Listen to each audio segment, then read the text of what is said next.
So at the end of this video, I've got a huge announcement I'm really excited to share with you. But before I do, look, I'm here to help you play better golf. And I had the good fortune last week of spending a couple of days with Xander Schauffele, two-time major winner in 2024. And I asked him what were the keys to his easy, effortless golf swing. Wouldn't we all love that? And he shared with me some really surprising things. One thing was incredible. He had this way of taking tension out of his golf swing to make it easy and effortless. I'm going to share with you what that is. But also cool, towards the end of the video, he shows me how he increases the distance, how he was able to really start carrying the ball over 300 yards. He changes one thing in setup and one thing during the swing, and none of it was complicated. It was really, really easy. So I'm really looking forward to sharing that with you. So come and join us now on the tee, and let's help you hit that driver a little bit straighter and hopefully a little bit longer.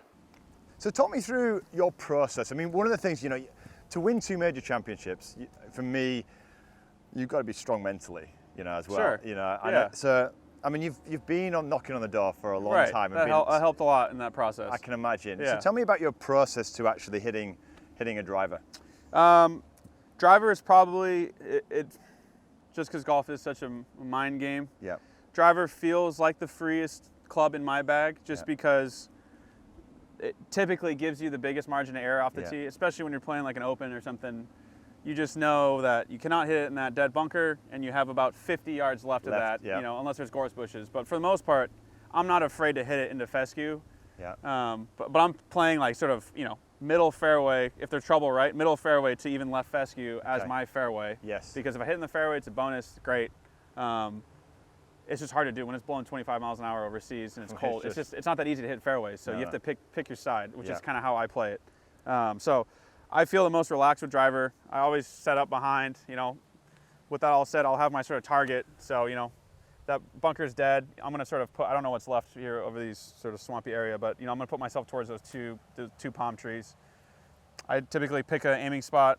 I actually have made mistakes picking aiming spots too close to my ball, too far from the ball, where, if you're slightly off, it can actually really put you in a weird place. Yeah, that's me personally. So how do you get that right for you then? So you've picked your spot and you've picked out your spot, let's say the bunker, and there's your target. Yeah. What are you doing after that? So I mean, I'm looking, luckily here there's a ton of debris on this tee box, so finding an aiming spot isn't very difficult. So I mean, I'm probably 2 feet from the ball. I'm looking somewhere in this area here. So then I'll just set up, put my club face to that spot, try and set up parallel to it. And then depending on what kind of shot I'm trying to hit, if I'm trying to hit a fade, I'll have that spot in reference where I'm trying to hit it, and I'll set up a little bit open to that, so that I know I'm set up for a fade. So you're just changing the alignment of your stance? Yeah. No ball position, just... For a draw, favor further back, just catching it soon in the arc, cut, slightly up.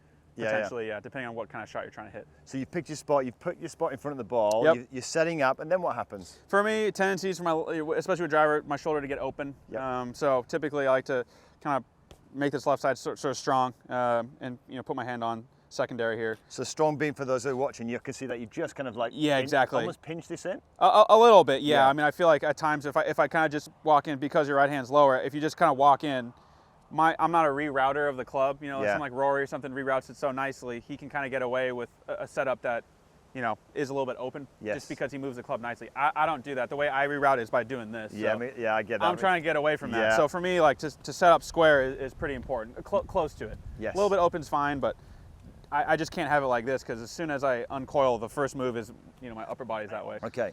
So you've got your alignment. Got my alignment, I got my spot, I can see it. Right now I'm set up probably for a little fade. And then, hand on here. And then for me, I always take a waggle.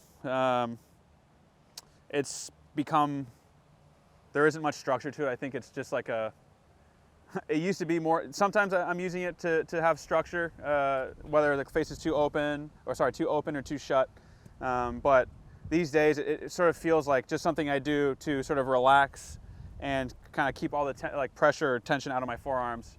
So I'm not sitting here like this. You know what? It's really funny. We had some time with Gina, and she's exactly the same thing. Okay. Yeah, it's like a really nice, it's almost like this kind of a way of just getting yourself ready. Is that... Basically, yeah. Like, it's almost, I've seen people do the sort of pendulum, swing where you relax to get the club back. Yeah. In a sense, I'm more doing it to keep pressure out of my arms and sort of feel my trunk kind of moving the club this way versus it being like this super structured deal. Yeah, so would you say that you're controlling this motion with your trunk? I feel, yeah, in my takeaway, you know, I mean, God, I've read so much stuff too. You know, people talk about, you know, your shoulders, your arms, your hands, Yes. what pulls the club back. For me, I think naturally, if you just have the club here and you just kind of bring it back, you know, I'm not going to like rip my lower body to then pull the club back. Yeah. You know, you're sort of letting your shoulders rock, then your hips will sort of follow. It kind of happens naturally. You can see that, and it's really naturally coordinated. Sequence, yeah. Sequence and coordinated, isn't it? Yeah. Love that. Let's see you hit a shot. All right.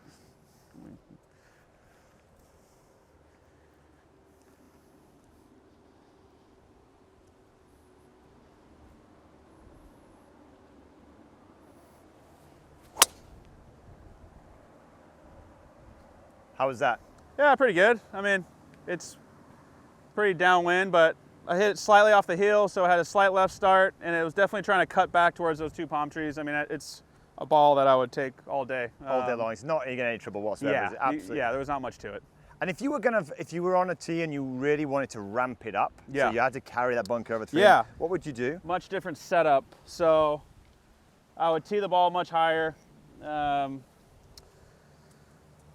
moving the ball up in my stance, you know, closer to my left heel. You're trying to hit up on it. So for me, setup wise, I don't really like to do I used to try to do it, but since I'm so lateral off the ball, I kind of just try to hike this shoulder up. So I'll hike this one. Bryson's another person you see, you know, when he has it up, he's sitting there like this looking almost, you know what I mean? But for me, like, because the ball's further up, I don't really want to attack something that's so far up in my plane with a really flat shoulder feel. So I'll kind of cheat this up a little bit, especially when I'm trying to hike it up. You're not doing it at all with your hips there. You're just doing it purely with Right. I'm not sitting there with this like reverse K, because I move off the ball. So as soon as I do that, all my tilts and line, everything it's all over the place. Really cool. Yeah. So that's really smart. It seems like a really smart way of doing it, because you see it a lot, don't you? You know, anyone who gets lateral gets way too much in this position. Yeah, and then that was more Chris too, because at first I would try and start a little bit more with that reverse K, and Chris is like, I don't really like that matchup. Isn't really great for you. So Xander's just about to share with us 2 incredibly simple tips that will help any golfer increase the distance off the tee. Before I get into Miller, can I just take a moment to say thank you so much for your support. If you're enjoying the video, make sure you give it a thumbs up, maybe share it with a friend. And if you haven't already, subscribe to the channel down below. It really helps me bring on guests just like Xander, so we can share just simple golf tips to you every single week, just like this. Let's get back into the video.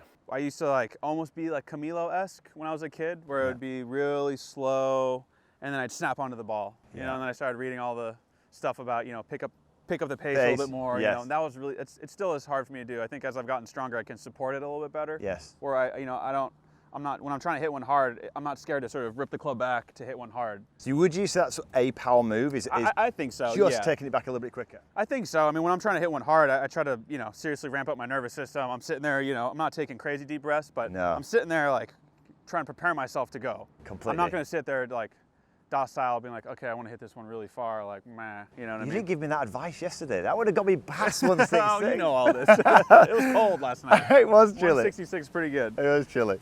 So you kind of like, so in terms of, we're talking power, right? So you're ramping yourself up. You see that with Bryson, didn't you, as well? You know, one of the things. He would be the exaggerated version of that. It really would, wouldn't it? Bringing long drive onto like a tournament course. Yes. Yeah. So you kind of like, you're not there, but you're kind of like, you're just a little bit. Yeah. I mean, for me, you know, if I see a bunker at 300 yards now, I can't sleep my way over it. You know, there's plenty of guys on tour that can just, not plenty, but there's, you know, 10 to 15 guys I can think of that can take their normal stock drive over it.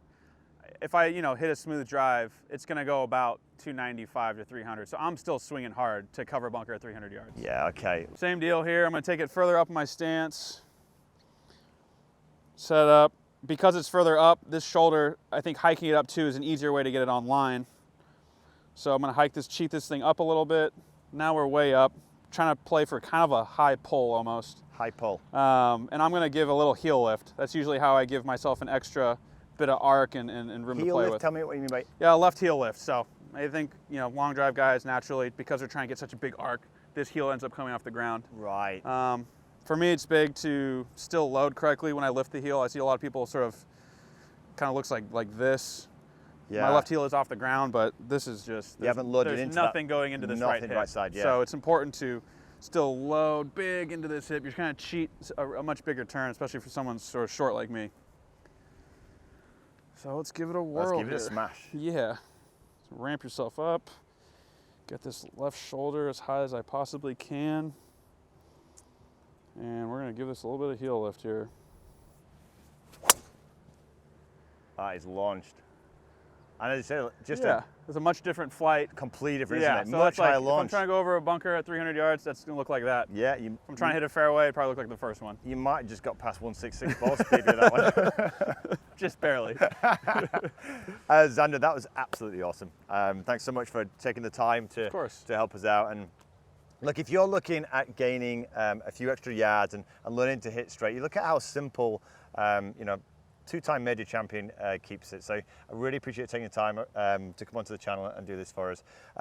While we're here, actually, we've got a cool giveaway. We've got a signed bag from Xander, plus a brand new Callaway Elite driver. All you have to do to be in a chance to win is leave a comment in the comments box below, just saying what you enjoyed about this video. Maybe be sure to be a subscriber of DannyMaude.com.